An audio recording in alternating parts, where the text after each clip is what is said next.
Hey, welcome back to the thebolusmaximus podcast. My name is Matthew Taro. I'm here today with a great guest and my co-host and co-founder, Brandon A. Denson. What's up, Brandon? Hey, what's going on, guys? Not too much. We've got Malika Moore here, and Malika is a licensed clinical social worker in the District of Columbia in Maryland. She's got over 10 years experience as a professional clinician, public speaker, and business owner, and has a genuine passion for older adults and caregivers. Malika, welcome to the show. Thanks so much for joining us. Thank you for having me. I'm so excited to be here. Yeah, really excited about today's conversation. Looking forward to learning a little bit more. Malika has a Aging Amazing program for individuals who are growing older. As we were joking just before this call, especially with people that have diabetes, once you're diagnosed, you don't just stay that age forever. Although I guess that would have been nice. It'd still be 16, but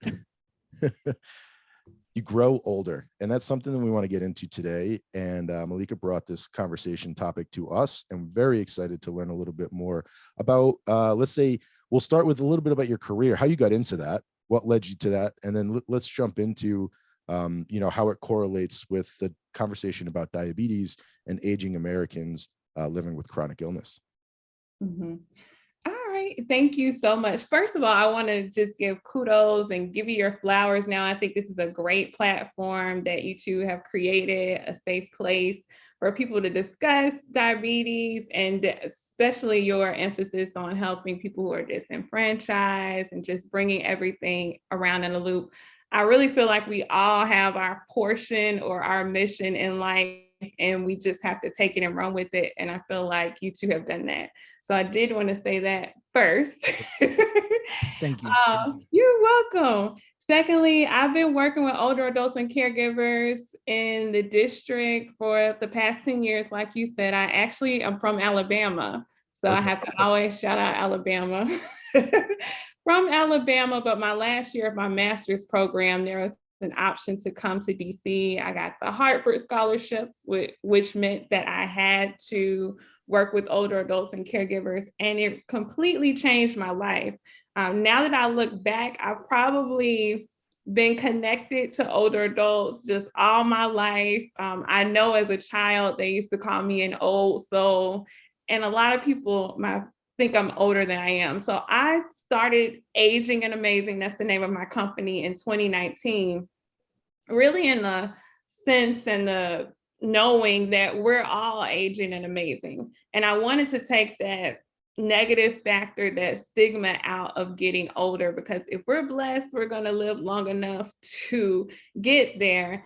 And also getting older comes with its own set of issues and challenges and victories, and it's also some good things that come with it. So I created this company where I'm an aging life care professional, which means that I'm kind of a GPS for caregivers and older adults and navigating healthcare systems. And also I have an online community for older adults, caregivers, and professionals. So basically I've spent the last 10 years in nursing homes, in the community, running a home delivered meals program, just seeing older adults in all aspects. Since clearly I'm not over 60 just yet, I wanted to really immerse myself and learn, okay, what can I do to support this population? And if I could be completely honest, it's a bit selfish too. My parents are in this age group, and I want them to be well taken care of them. I want them to have someone like me. My grandmother's in this age group too,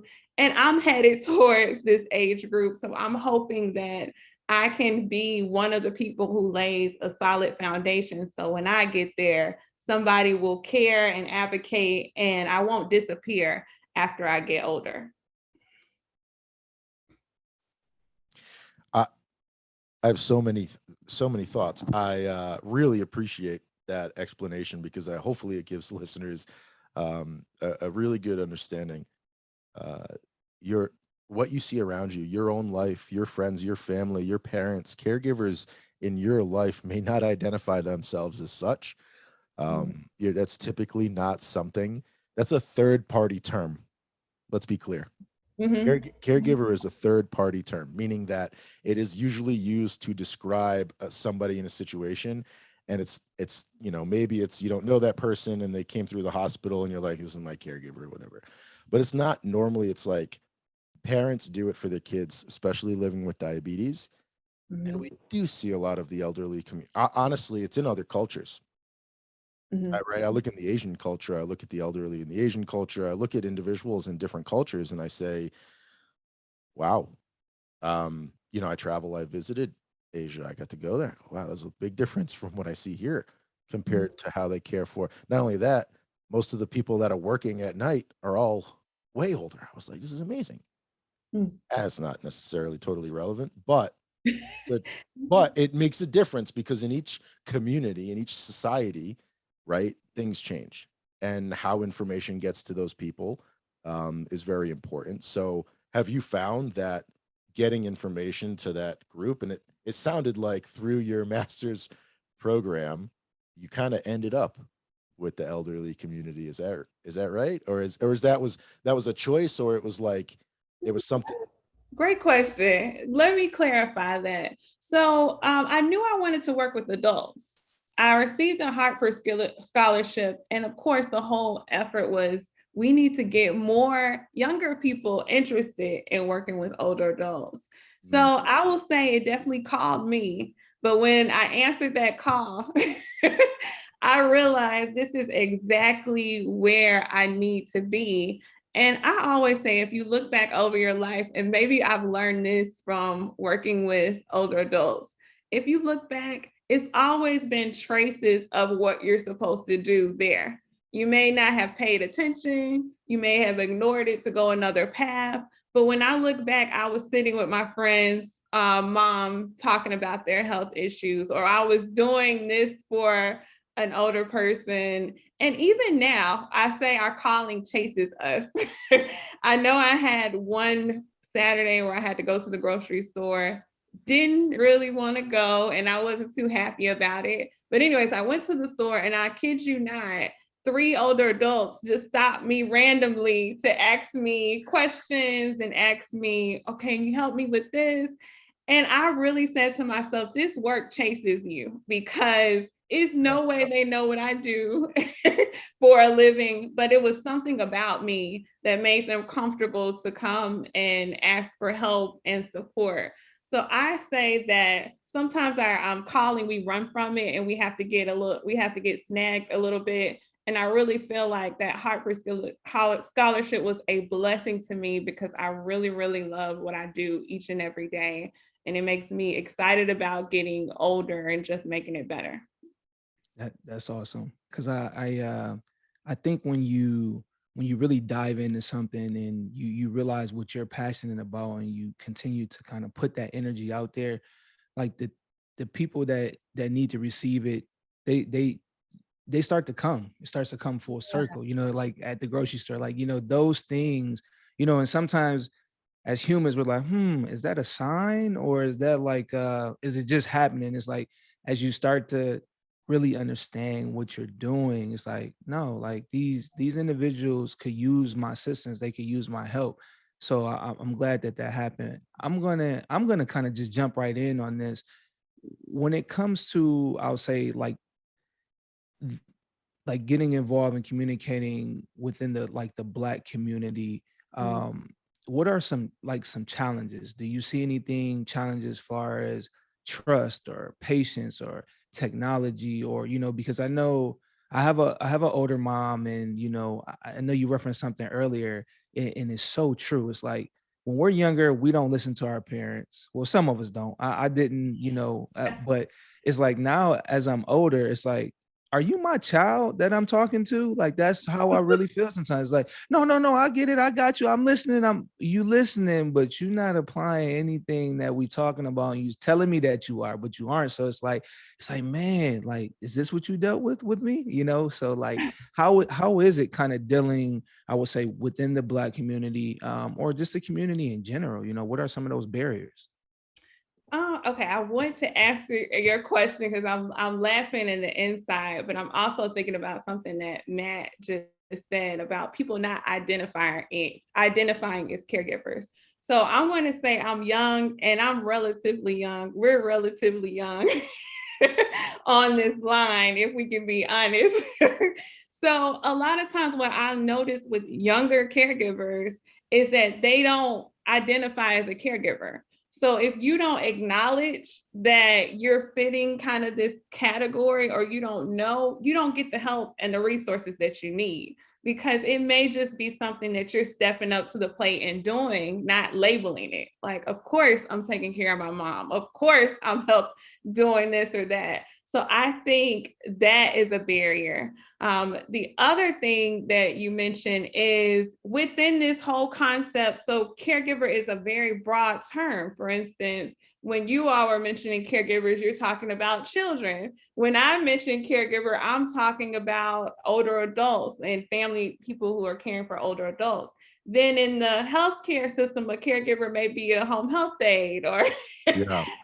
so it really takes some being specific about what type of caregiver. So I try to say family caregiver, and that gives it a little bit more meaning, but depends on who you're talking to, right? So in caregiving, let's say family caregiving, whether it's a child or an older adult, you're going through this role reversal when it's an older adult. So you grew up, our parents were telling us what to do. We may have misbehaved. I'm not going to admit to anything on this podcast. I was a sweet angel. So anyways, you have your parent guiding you and tell you what to do. Then you get older, your parents get older, and there's this role reversal that takes place. So your parents may need a little bit more support due to some kind of health issue or health complication. And let's not neglect that sometimes it's ageism that's playing a factor in here. It's not that they really need the help, the support. It's just we're looking at our parents and saying, oh, you're 65 now. Oh, you're 75 now. Oh, you're 85 now. You can't do this.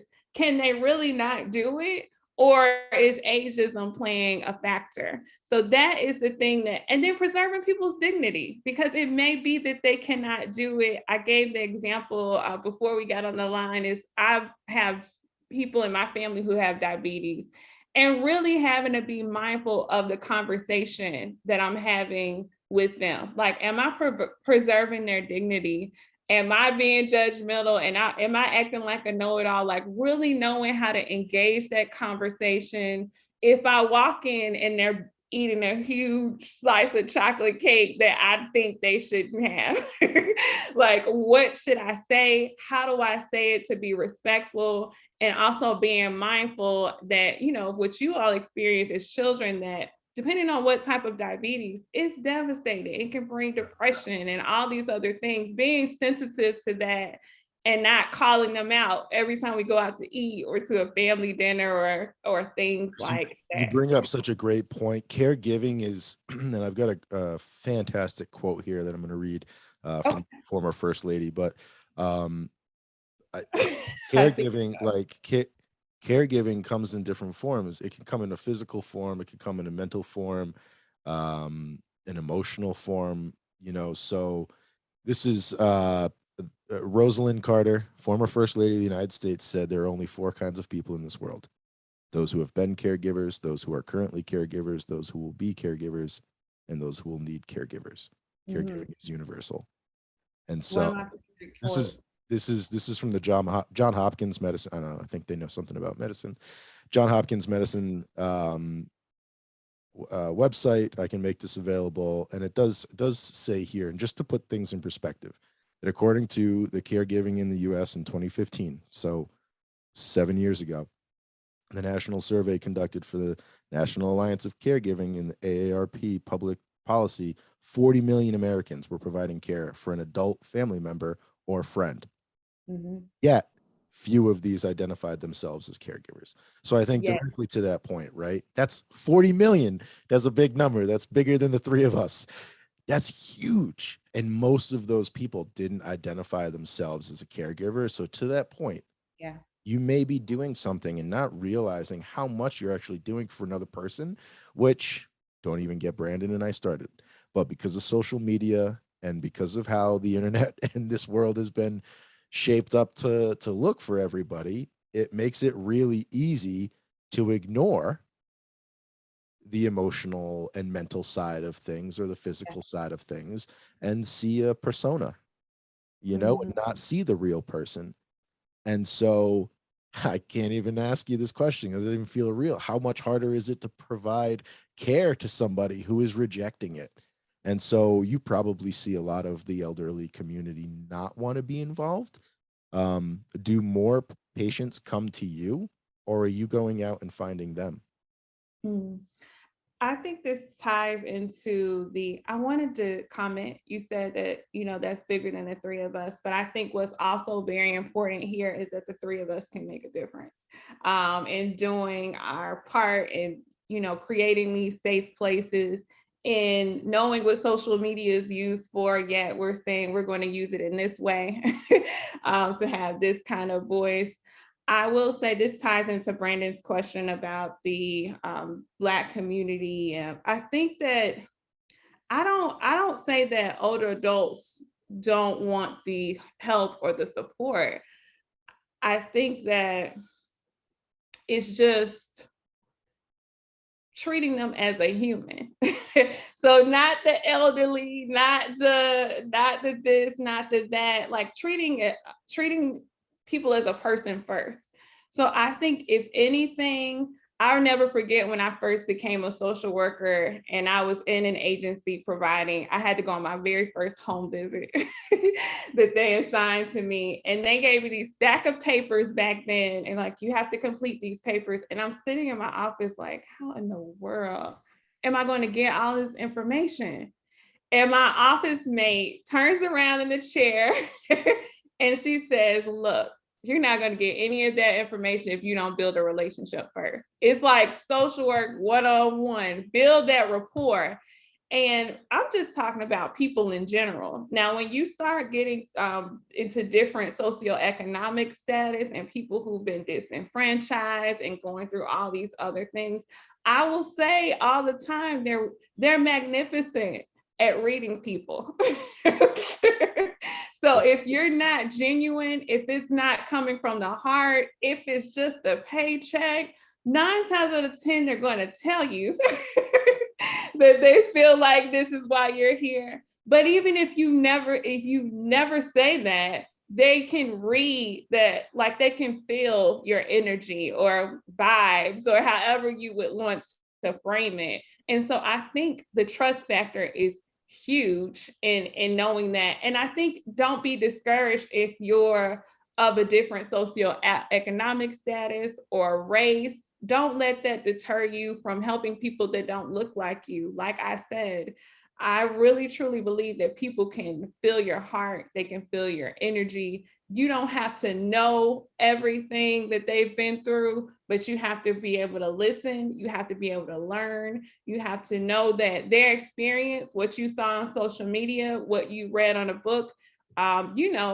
Brandon and I look the same, but we may have totally different life experience, totally different walks. So just acknowledging, oh, this is not a blanket statement, even for somebody of another race. Like just because you saw a movie or read a book doesn't mean that that's that person's life. So right. Older adults are around us every day. I have no problem finding them. Maybe I'm a magnet. But finding you in the grocery store. Yeah. Maybe I'm a magnet, but I think it also means facing and being aware of just the ageism that we have. Like I have to face it, even though I work with older adults. Sometimes I may be protective. Why am I being protective? What's the why behind that?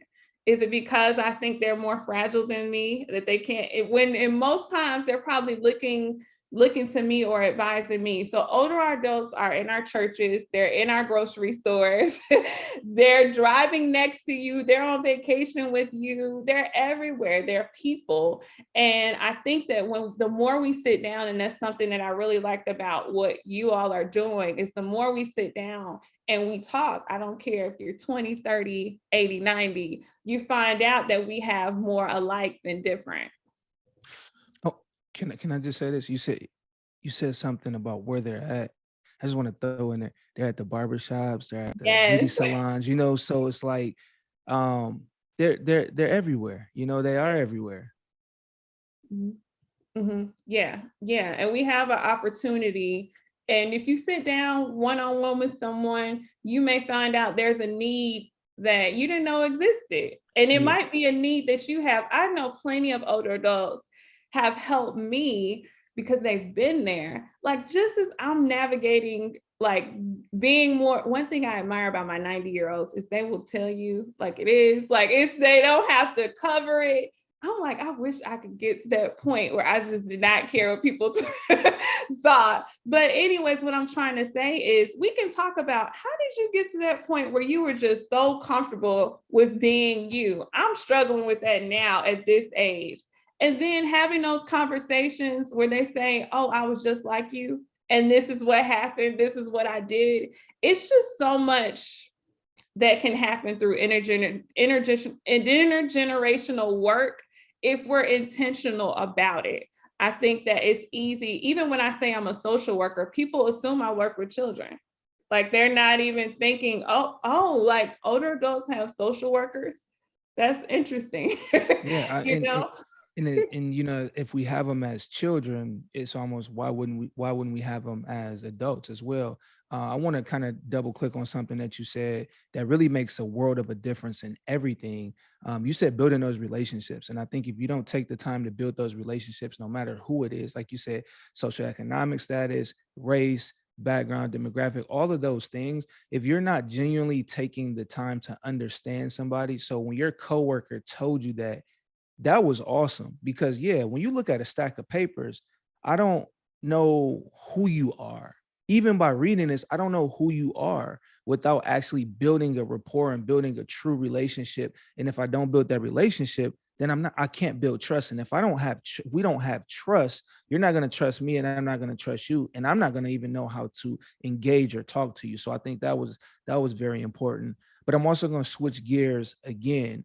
In the last 15 years, how have you seen things change? I would say, especially with social media becoming so prevalent, and like it's kind of like this is the place that we go where everybody is at, you know. And it's like I like to call social media like it's not real. It's real, but it's not real, if that makes sense. So, you know, in the last 15 years, how has the approach changed? And you know, has social media been a tool for you to be able to reach out and engage with individuals? Or maybe longer, maybe shorter than 15 years, but like I think to Brandon's point, like obviously technology has greatly changed. So how does that influence or affect your what you do? Okay. Social media, we can have a whole conversation on this. I have this love hate with social media. I think it's definitely necessary. It has some good in it, but I also feel like it puts a lot of pressure on people and like you said, you know, everything that's on there is not reality. And I feel like we've really gotten into this cancel court culture where people cannot be human and make mistakes and have grace and all of these things. So I think that there's some pros and cons with it. I will say with older adults, I mean, I've been just delighted to be able to see so many older adults engaging on there, making videos, posting, to really take this stigma out of, oh, don't hand her the phone. She doesn't know what she's doing. Don't put her on the computer. She's going to mess it up, or I don't have time. No, they are on here creating their TikTok videos, YouTube channels, and all of these things. So I will say, I think that's given people another view of aging. Like this is not a bad thing. It's not a bad thing to get older. In the same, Transparency. yeah, Lots of yeah, transparency. Yeah, I agree. transparency. And then, you know, the fact that it's younger people on there faking it. It may be older people on there faking it. Like everybody's just having fun with this tool. And I think that, you know, it is accessible to more people than we think. Does it give the older generation more of a reason to listen? Does that sound kind of messed up? Um, Or it's like if there were only 20 television channels before, and now there are 2,000. You feel me? Like like maybe it has to do with Brandon and I have talked a great deal about time. And I think time plays directly into this part of the conversation because you just mentioned building trust with a patient, which is mhm, not something, especially with diabetes patients, that mhm, gets to happen on a regular basis, if at all, mhm, because time isn't something that's looked at as an asset. mhm, It's not. It's the past. It's like you have 30 minutes to be in this office. We probably are coming in a couple minutes late. If you get the 30 I'm minutes. probably trying to kick you out. Yeah. Like 30 is like a blessing. If you get 30 minutes with a doctor straight uninterrupted, that should be a good amount of time to get mhm, some stuff on the table. The problem is it doesn't happen like that. And mhm, so for most adult, especially males and females, you don't have a caregiver in the office with you, even if you have a partner. That mhm, person may be considered a caregiver for you, lending care, given your illness, but they may not be in that room with you, which means that support is still lacking. You're mhm. there by yourself. You're hearing this information. And as you get older, it's like, well, I don't know what you want me to do with that. Like, thanks for telling me, but like, see you later. And accountability falls off the table. The person who is supposed to be accountable for their own health and or their caregivers accountable for their health, it starts to fall off. Right, information isn't passed all the way back to the ears that need it, um, but it may never even come out. And if that's something that Brandon and I, continue to work on, we want to make it easier for you to go into the doctor's office and have that 30 minutes. I'm not going to play bouncer and stand outside the door and be like, you guys almost done? It's almost 30 minutes. You're right, get out of there. Like there is no one's managing that. It's on the doctor's like, I'm ending this meeting. We're done. Have a nice day. I got other patients. And you're like, did I just get everything I was supposed to? Yeah, I agree with you. Our healthcare system isn't perfect. And there are some tools and tips that you can use to optimize those visits, like, writing your questions down before or sending them in before to that receptionist or whoever before you get there. So there are tools that we can use at all ages to optimize the healthcare system to work for us. I'll say as we get older, it just depends. You have people managing everything perfectly fine. And then you do have those issues where there may be some cognition issues or memory decline. And you're talking about medication management or even getting to the appointment, the accessibility to the appointment. So we're talking about just layers and layers and layers on top of that diabetes diagnosis. Let's not mention food insecurity is big among older adults also. Or inaccessibility. And yeah, food insecurity, inaccessibility. And then if you do get food, it may not be the meals that your doctor is saying you should have. Right. So that creates another layer and another barrier. So what resources are available? So I think it's just for our lives in general is knowing the resources available, knowing the support, having these conversations. And what I want to tie that into is back into what Brandon asked is social media has been good for that, especially during the pandemic. As you get older, there is more isolation, there's more loneliness. Your friends that you may have had your whole life may have passed away, maybe even your siblings. And we're not talking about you getting to 95 and up. You may be the last person living. You may or may not have had children. Children doesn't mean that they're necessarily involved in your life. There's just so many layers. Right. And so, like with your platform, I think that you've really created this safe space for people to come who have diabetes and just other issues and talk about them. Like my portion of it, I've used social media to create an online community for older adults, caregivers, and professionals. And my whole goal is that 24/7 caregivers can have access to these professionals they can discuss, they can post those embarrassing questions, quote unquote embarrassing, like what does it depend, or something like, what do I do in this situation? You can post those questions there.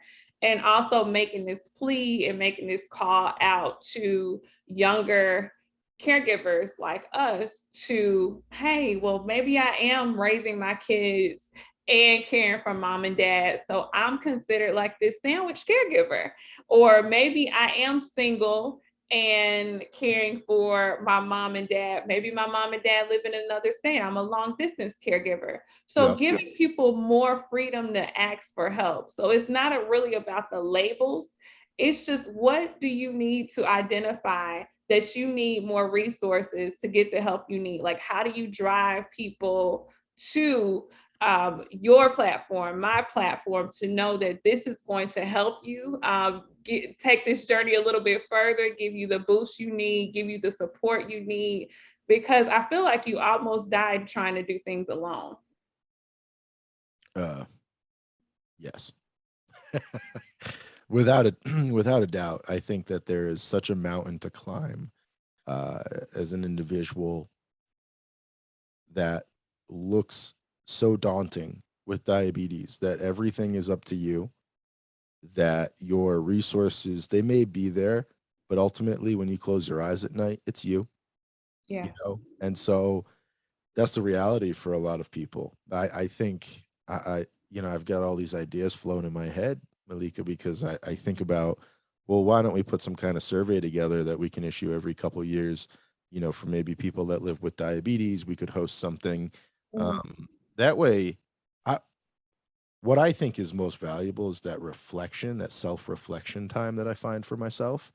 And again, talking about time, right? I only have that time because I have, because certain things are available to me, right? I have insurance right now, even though it's through the state. I have a place to live, right? So I have time. Whereas if I don't have those things, time becomes, I'm fighting for it, I would love to maybe look at that. We'll talk about that offline. I think that'd be a great way to track and help people reflect and say, as you grow older with diabetes, let's think about XYZ. Would love to see what that looks like. Yeah, I think it's I just want to say, just on a personal note, there are people in my immediate family who have diabetes and are over 60. And it's just been scary because they can go in the hospital for something that, someone who doesn't have diabetes and come right out. Where I just recently, at the end of last year, like someone in my family went to the doctor for something with their fingernail, and it turned into a whole conversation of amputation. And I mean, it was just terrifying how something so simple that maybe if it would have happened to me, it would have been done and over and I would have been back home. And that turns into a week or two in the hospital. And like I said, I'm here. So in Maryland, DC area. So I'm long distance and I'm trying to navigate what's going on in Alabama, and also taking in consideration that that person's an adult, and then trying to support my other family and what questions, what resources do they need. So I think that the quote was perfect, because it's not if, it's just when. And where you may not need it now. Like even with the Aging and Amazing community, you may not need it now, but maybe you need it later. So we have support groups built in there. Right. Because we're not going to go untouched. And you heard me say earlier that it's a little selfish, because I want somebody to be there for me when I have to step in this role where I have to be a little bit more proactive and I don't know what I'm doing. Think about that caregiver who their parent has been managing their own diabetes their whole life. Now they're like, I don't know a thing. I never took a second to learn about it. I was doing whatever I was doing. Now I have to learn all of this just to help my parent manage and navigate. It's like a flood. So there are resources, like I told you, I'm an aging life care professional, where you can hire somebody. That may not be accessible to everyone. So the internet, social media, all these tools at our fingertips are gold, because we can read up. We can go like, oh, I can subscribe to your podcast and come to your meetings to learn a little bit more. And maybe you can connect me to somebody who knows somebody who can get me up to speed, where I can actually do this. And this is not just a childhood disease, but just realizing and acknowledging that we're all aging. And I want to say that we're all aging and amazing. We're amazing because we have knowledge, because we have support, and all of those things in place to make it better. I agree. We are aging, but we are amazing. Yes, we are. It's not in Go ahead. it's not in this. You said something too. He's like, well, it may be selfish of me because this is what I'm, but it's, I look at it as like it's not selfish, because you're laying the foundation to make an impact now. So when you do become of age, one, you're gonna know what to do, but you have built a community of with older individuals, but then also you've set the groundwork and the foundation for younger individuals that want to follow in your footsteps. So we commend you on that. Yeah, I mean, there's a Absolutely. difference between being selfish and being personal. Well, thank you. As a social worker, I'm still learning to put myself first. So that's something that's coming with time. But yeah, I guess I didn't really look at it that way, but that's the goal. Thank you. And so let me, before we wrap up here, Malika, we'll give you a chance to share your socials and how people can reach out to you and get involved, and then also a little bit, your membership. But what I would love to ask really quick is, if somebody is feeling like they're on the sideline of the caregiver game, how do they get themselves into the game? What threshold needs to be passed? It could be as simple as, how are you doing today? But that's probably not the answer. But what threshold, how do people get involved to be a caregiver? Is it like a choice for a lot of people? Because it doesn't seem like it sometimes. But how, if somebody's listening to this and they go, man, my grandmother's 84, she's just aging. How do I play a role in her life without making her feel like I'm trying to take over? That's a good question. I would say that you're probably playing a bigger role than you think. You probably are a caregiver, so congratulations. And so, Matt, that answers your question. I don't think it's not really a sign up. Like, some people just step up and say, this is what I'm going to do. And I really want to give shout out and kudos. I've seen so many people who aren't related, like the person at the front desk, the person at the grocery store, just take on people who aren't their family, but when you meet them, you would think they've known one another for years. So a lot of us can end up in these caregiver roles. Some don't want it and some do, but I think it doesn't matter how you're feeling about it. We just want to be able to support you. So if you even question whether or not you're a caregiver, reach out. They have your platform, they have me now. Reach out and say, I think I'm a caregiver, but I'm not sure. Because a lot of times what I notice is caregivers take on so much stress, they don't realize, like, this is weighing on me. That's why I snapped earlier about the cereal, because I'm really trying to make sure I'm building my business. I'm doing this, I'm doing that, while managing someone else. So I would say, if you know your family member has some kind of specific illness or disease, reach out. So diabetes, let's go with that. Like, you can start with the American Diabetes Association. Just start there. Just look and see what's out there. But then do like I did. I mean, literally how I found your podcast, I was looking for a caregiver podcast that I could connect with in a different way, and yours came up. So luckily, I think that just take, it's too much at our fingertips now. Just Google it, for goodness sake. You'll be surprised like what will come up. And then you can refine that by start talking to more people and letting your voice be heard. And someone can say, yeah, you know what, that is a lot. And I know somebody who has a support group, or I know this platform that meets via Zoom that would be great for you. Well, speaking of powerful voices, Malika, yours echoes a sentiment that really needs to be spread wide throughout that community of elderly and aging individuals. So it's really great to hear your passion. It's really great to hear your plans and ideas and what it is that you've been doing.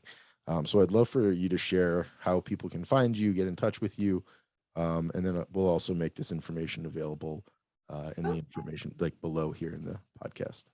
Okay, wonderful. So my name's Malika Moore, and my company is Aging and Amazing. We have, if you're in DC, Maryland, Virginia area, I am an aging life care professional, which means I can help you find resources. I do offer complimentary consultations just in general. If you're in another state and you have questions, I will point you in the right direction. So don't be afraid to give me a call. The other thing is that we have our signature Aging and Amazing online community. And from now until October 1, the memberships are totally complimentary, so free. So if you would like to get into the community, let me know. All I need is your email and your name. And it's for older adults, caregivers. Caregivers meaning younger people too. Let's just make this really broad. Family caregivers and professionals who support older adults. So that ranges from attorneys to real estate agents, any profession that supports older adults, and it's more than you can think of. The membership also comes with one support group that you can use or not use. And we'll be launching the support groups actually in January. So we're just getting through our beta phase. That's why we're adding anyone who's interested. And I say down the line, if you're looking at this podcast after October 1, just reach out if you have any reservations or concerns, and we can talk about it and get you the support and the help that you need. My website is www.amazing.org. And the telephone number that you can reach, you can text the number to, is 202-873-4252, 202-873-4252. Look forward to hearing from you. Wow. Awesome. We got a phone number too. This is like making those resources available is massive, Malika. So thank you. Thank you. Keep doing what you're doing. I can't wait to see it continue to grow. Likewise. Definitely. I've got 5-10 things coming in my brain right now for a follow-up conversation. So this won't be the last time that we speak with you. We'll have to do a follow-up maybe at the beginning of next year. Find out how your new launch is going, where you're at. So thank you so much for your time today. Looking forward to speaking in the future. And if anybody is listening and you are questioning whether or not you are a caregiver, probably are. Good statement. Yeah, probably are. It's important. Myself, Brandon, we've had a lot of these conversations. It hits home specifically for me, who had an elderly father, went through Alzheimer's. So this topic is very important. So we do appreciate it and look forward to our next conversation. So, Brandon. Thank you. Thank you again. Thank you again. Hey, as always, keep it 100. Peace. Peace.